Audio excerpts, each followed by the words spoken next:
اللہ تعالی حاجی صاحب کے فیض و برکات سے ہم سب کو مالا مال فرمائے اور اسی طرح عقیدت و محبت کو ہمیشہ سلامت رکھے۔ آئیے آیت مطلوعہ پر روشنی ڈالنے سے پیشتر نبی اور آل نبی پر درود پاک پڑھیں۔ اللہم صلی علی سیدنا مولانا محمد بارک وسلم صلاۃ و سلام علیکہ دائما یا رسول اللہ صلی اللہ تعالی علیہ وسلم۔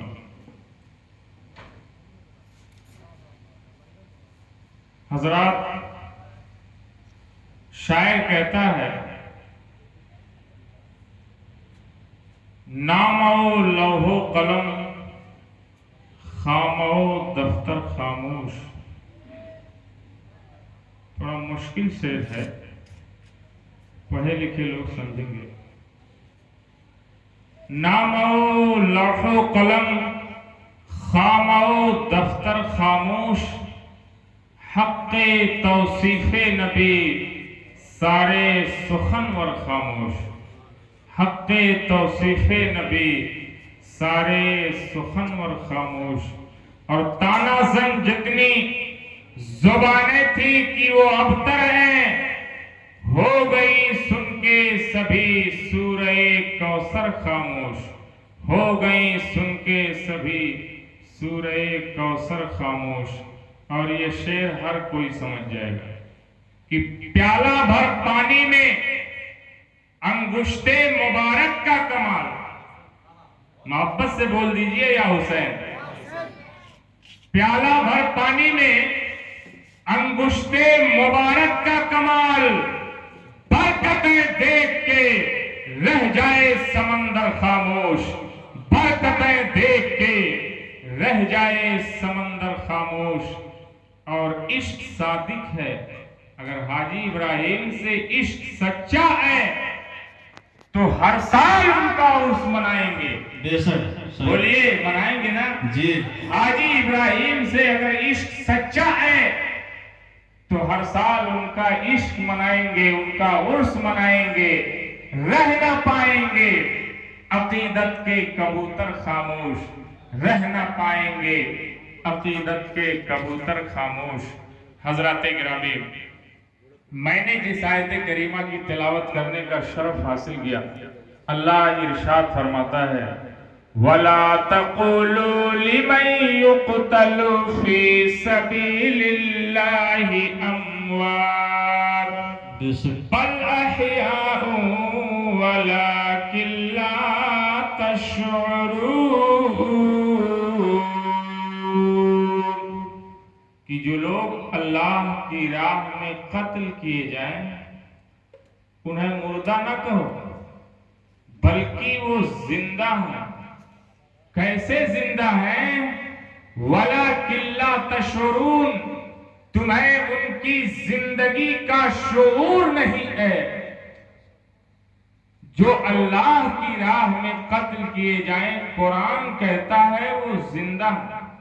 بے شک ان کے مردہ کہنے پر شہدائے کرام کے قرآن نے پابندی لگا دی۔ آپ مردہ نہیں کہہ سکتے کسی شہید کو۔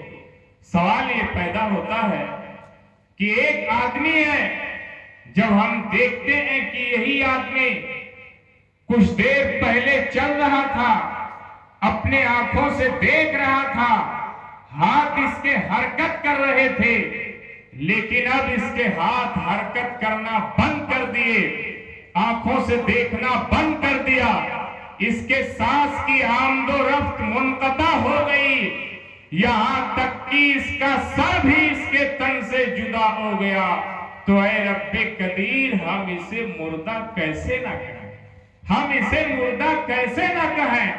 لیکن تو نے مردہ کہنے پر پابندی لگا دی ہے تو ہم مردہ تو نہیں کہیں گے، لیکن اس کے ظاہری حالات کو دیکھ کر کے کہ یہ آدمی جب اس کا ہاتھ حرکت نہیں کرتا، آنکھوں سے دیکھ نہیں سکتا، یہاں تک کہ اس کا سر بھی اس کے تن سے جدا ہے، تو ہم اسے مردہ کیسے نہ کہیں، لیکن قرآن نے مردہ کہنے پر پابندی لگا دی ہے، تو ہم اسے مردہ تو نہیں کہیں گے، لیکن مردہ تو سوچ سکتے ہیں، مردہ تو خیال کر سکتے ہیں، مردہ تو گمان کر سکتے ہیں۔ سنو، شہدائے کرام کی عظمت کو ملاحظہ فرماؤ۔ اللہ نے دوسری جگہ ارشاد فرمایا وَلَا تَحْسَبَنَّ الَّذِينَ قُتِلُوا فِي سَبِيلِ اللَّهِ أَمْوَاتًا بَلْ أَحْيَاءٌ عِندَ رَبِّهِمْ يُرْزَقُونَ۔ جو اللہ کی راہ میں قتل کیے جائیں، آپ اسے مردہ سوچ بھی نہیں سکتے ہیں، مردہ گمان بھی نہیں کر سکتے۔ بے شک اس شہید کا مرتبہ اس کی شان ہے۔ امام حسین تو سید الشہداء ہیں، آپ کی شہادت بے مثل اور بے مثال ہے۔ آپ کے نگاہوں کے سامنے آپ کے بچے شہید ہوتے ہیں۔ علی اصغر حلق پہ تیر کھا کر کے جام شہادت نوش فرماتے ہیں، علی اکبر شہید ہوتے ہیں، عباس علمدار شہید ہوتے ہیں، ایک بعد دیگرے تمام اصحابان حسین جام شہادت نوش فرما لیتے ہیں۔ اب آپ میدان کارزار میں جانے کی تیاری فرماتے ہیں، امام حسین خود میدان کارزار میں جانے کی تیاری فرماتے ہیں، مصری قبا زیب تن کرتے ہیں، امامہ سر پہ باندھتے ہیں، ذوالفقار حیدری کو دست اقدس میں لے کر کے پھر سیدہ زینب سے فرماتے ہیں اے میری پیاری بہن، تو مدینہ منورہ کی پرکائے نعرہ تکبیر، نعرہ تکبیر، نعرہ رسالت، نعرہ رسالت، شاعر اسلام اشہر مبارک پوری، شاعر اسلام اشہر مبارک پوری، علماء اہل سنت، نعرہ تکبیر، نعرہ رسالت۔ حضرات گرامی، آپ اپنی پیاری بہن سیدہ زینب سے فرماتے ہیں اے میری پیاری بہن، تم مدینہ منورہ کی پرکیف گلیوں سے لے کر کے مکہ مکرمہ کی حسین بازاروں تک، پھر وہاں سے کربلا کے تپتے ہوئے ریگستانوں تک اپنے بھائی کا ساتھ دیا ہے۔ تیری اس وفاداری پر تمام جہان کی عورتیں فخر محسوس کرتی رہیں گی، ناز کرتی رہیں گی۔ اے میری پیاری بہن، اب میرے امتحان کا وقت ختم ہونے والا ہے، تیرا امتحان شروع ہونے والا ہے۔ تو نے میرے جوان علی اکبر کو قربان ہوتے دیکھا، علی اصغر کو تیر کھاتے دیکھا، قاسم کی جوانی لٹتے دیکھی، عباس کے بازو کٹتے دیکھے، تو نے اپنے جگر کے ٹکڑوں کو ٹکڑے ٹکڑے ہوتے دیکھا، تو نے کرب و بلا کا خونی منظر دیکھا، مگر صابرہ اور شاکرہ رہی۔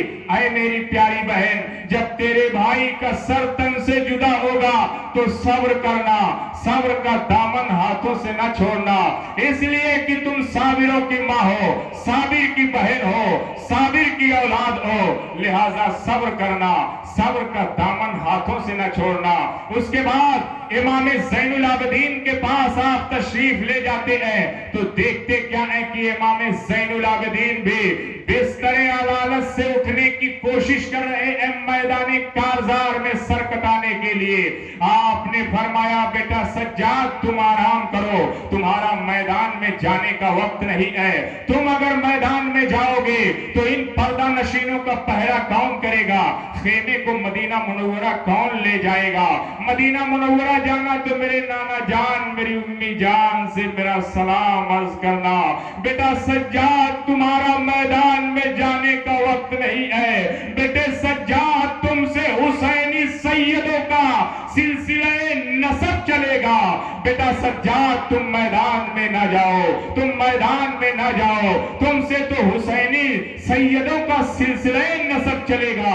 حضرات گرامی، آپ امام زین العابدین کو صبر کی تلقین کرنے کے بعد جب خیمے سے نکلنے لگے تو سکینہ نے داغ یتیمی کو سر پہ دیکھا تو بابا کے قدموں سے لپٹ گئی، لپٹ کر کے فریاد کرنے لگی میرے بابا جان پورا گھر لٹ چکا ہے، پورا گھر اجڑ چکا ہے، اب آپ تو نہ جائیے، اگر آپ چلے گئے تو میں یتیم ہو جاؤں گی، اے میرے بابا جان اگر آپ چلے جائیں گے تو میں کس کو بابا کہوں گی؟ بچی کی فریاد کو سنا اے امام حسین نے تو آپ کا دل بھر آیا،